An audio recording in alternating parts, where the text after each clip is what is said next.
Rasulullah tos ngadawuh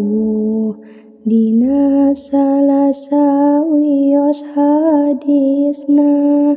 nadurratun nasina halaman katilu hijina aya 10 golongan nu sholatna teu ditarima ku Allah Azza wa Jalla borora menang pahala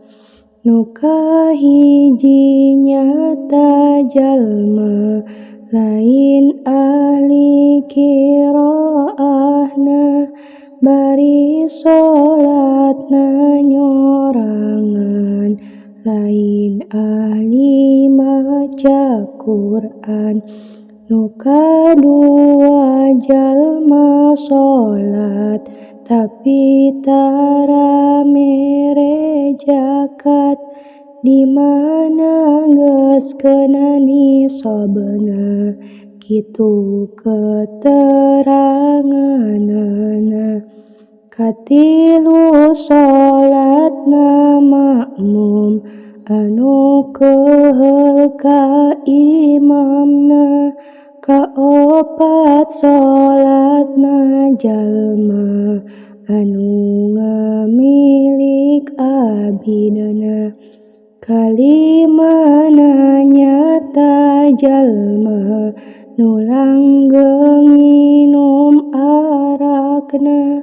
sholatna teu ditarima lamun henteu tobat heula ari anu kagenepna sholatna hiji awewe teu nurut ka salakina tapi keheul salakina ari anu katujuhna sholatna hiji awewe anu katembong auratna teu buni nutupanana dalapan sholatna imam nu boga sifat gumede nu sombong